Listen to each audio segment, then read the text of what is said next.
자, 그러면 오늘도요, 강의 들어가기 전에 먼저 지난 시간에 했던 내용 복습 프린트물을 통해서 먼저 복습하고요. 그 다음에 진도 나가도록 하겠습니다. 우리 지난 시간에 바이러스성 식중독부터 화학성 식중독까지 했었던 그 내용과 관련된 문제입니다. 자, 1번부터 한번 볼까요?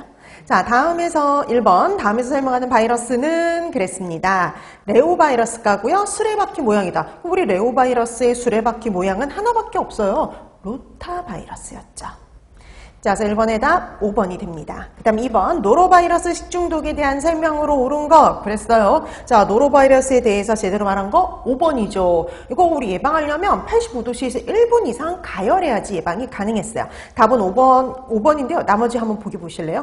여름철이 아니라 주로 겨울철에 많이 발생을 했고요. 그 다음에 비교적 감염력이 강했죠. 그래서 사람에게서 사람에게로 감염도 가능했고요.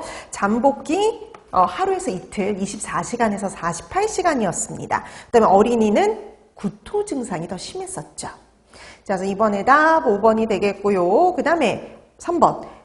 개봉한 지 일주일이 지났답니다. 일주일이 지난 파인애플 통조림에서 용출되기 쉬운 금속은 이게 문제는 길지만 기본 이거죠. 통조림에서 용출되기 쉬운 이렇게 생각하시면 됩니다. 자, 그래서 우리가 통조림에서 용출되기 쉬운 금속 그러면 주석이었죠. 우리가 내부를 주석 코팅한다 그랬었잖아요. 그래서 주석이 용출되기 쉽습니다.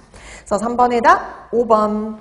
그 다음에 4번 이타이타이병의 원인 중금속 그랬어요. 그러면 이타이타이다 라고 하면은 우리 카드뮴이었죠. 그래서 미나마타는 순, 이타이타이 하면 카드뮴 이렇게 해서 구분해서 기억해 두시면 돼요. 그래서 4번의 답 2번이었습니다. 그 다음에 5번 다음에서 설명하는 중금속은 그랬어요. 1955년 일본에서 발생한 조제분유 사건. 우리 대표적인 사건들이 있었죠. 3분의 간장 조제분유 사건의 원인 물질 그러면 비소였습니다. 자, 이 비소 대표적인 증상이 뭐예요? 피부 관련 증상이잖아요. 그래서 거기 보세요.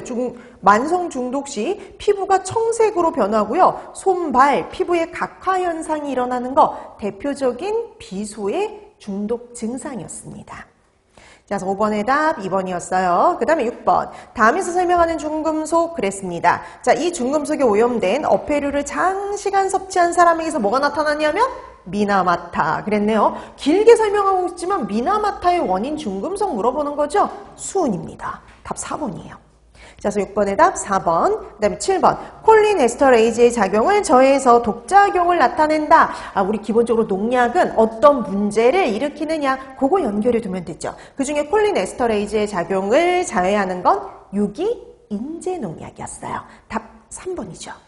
자, 7번의 답 3번. 그 다음에 8번. 구연산 외로에 관여하는 요소는 아코니타제의 작용을 저해해서 문제를 일으키는 농약도 있었죠. 바로 유기 불소지입니다. 답 1번이죠. 자, 그래서 8번의 답 1번이 되겠고요. 그 다음에 9번. 다음에서 설명하는 농약은 그랬습니다. 주로 만성 중독을 일으키고 BHC, 알드린, DDT 같은 애들이 있대요. DDT 그럼 뭐였냐면 유기 염소제 농약입니다. 지용성 물질로 오랫동안 잔류하는 게 잔류성이 강한 게 바로 특징이었죠. 자, 그래서 9번의 답 2번이었습니다. 그 다음에 10번. 식품의 사용이 금지된 유해 감미료. 그래서 이 중에서 유해 감미료 한번 찾아봐라 이런 문제죠. 가장 대표적인 게 둘신, 시클라메이트 이런 것들이었습니다. 답 2번이죠. 그래서 10번의 답 2번이었고요. 그 다음에 11번. 식품의 사용이 금지된 유해 보존료 그랬습니다. 이 중에 유해 보존료 5번이요. 포름알데히드. 포름알데히드, 붕산 이런 애들이 대표적인 유해 보존료, 방부제였어요. 자, 그래서 11번의 답 5번이 되겠고요. 그 다음 12번. 식품의 유해 착색료는 식품의 사용이 금지된 유해 착색료 1번에 있는 아우라민이죠. 아우라민, 로다민 B 이런 애들이 대표적인 유해 착색료였어요. 자, 그래서 12번의 답 1번이 되겠고요. 그 다음에 13번.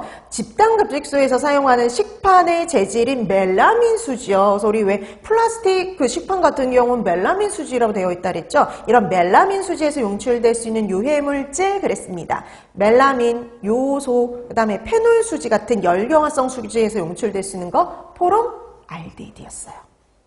그래서 13번의 답 1번입니다. 그 다음에 14번. 우리 이 열가소성 수지의 또 대표적인 게 폴리염화 비닐 수지였잖아요. 이런 폴리염화 비닐 재질의 포장재에서 용출될 수 있는 내분비 교란 물질이 있습니다. 그게 바로 뭐였냐면요. 푸탈레이트요. 푸탈산 에스테르였죠. 그래서 14번의 답 5번이었습니다. 자, 그래서 이렇게 우리 합성 수지 중에는 열 경화성하고 열 가소성 수지에서 용출될 수 있는 물질들 이렇게 확인해 두시면 돼요. 자, 그다음 15번 식품의 조리, 가공, 저장 중에 생성되는 유독물질 그랬습니다.